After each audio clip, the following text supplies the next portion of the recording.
Well, you know, Iris and I are old friends. We met at the art gallery.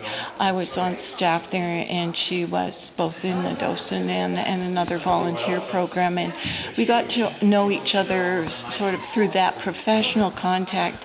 And then I started hearing more about the work that she was doing, going over to Florence and staying there for 6 months at a time and getting really serious about her sculpture.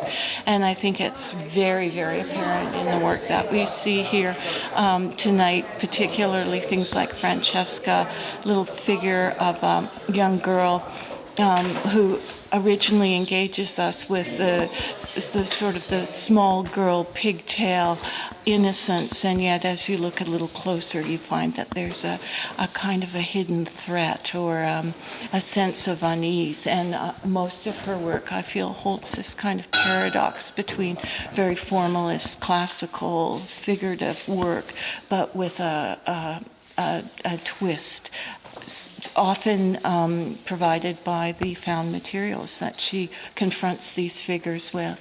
So that you'll see that, for example, the figure, the male figure, arching backward like that is a beautiful capture of the figure in movement, and yet he's tied to this very heavy iron circular base. So there's always this kind of as I say, this kind of paradoxical relationship between the figure and the environment, which I think is something that we all share as human beings. We're all in a relationship somehow with an environment that we're attempting to understand, and that we can be very comfortable within, but which can also create tensions for us.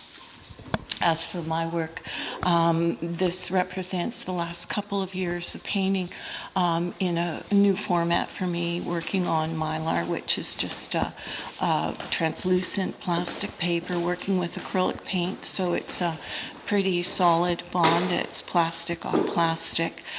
I work in a studio that has sliding glass doors, so there's a lot of natural light, and I put the mylar on that sliding glass door. So as I'm working, what I see in this incredibly responsive medium is a magic that's set up through that rear lighting. And it's great fun to work at, but of course the challenge then becomes how can you create a similar circumstance for the audience in the viewing situation. So I've got about 5 different framing techniques here. 2 of them very obviously backlit, using in the one case this sort of arched, paneled window, if you will, is just an LED light. And then there's a 2 by 3 foot down a little further, which is a commercially available LED sign, which has a more considerable light behind. Martin Batchelor, who owns the gallery, did the framing for the piece in the window, and that is a technique of floating the mylar on a piece of mat board, and that was a really effective solution as well. So I'm still at the point of experimenting with materials and finding the best way to present. I think Iris is a little further down the road, and she has these very classical pieces cast in bronze and a very, very sophisticated statement. So between the 2 of us, we have a bit of a dynamic, and let's just leave it at that.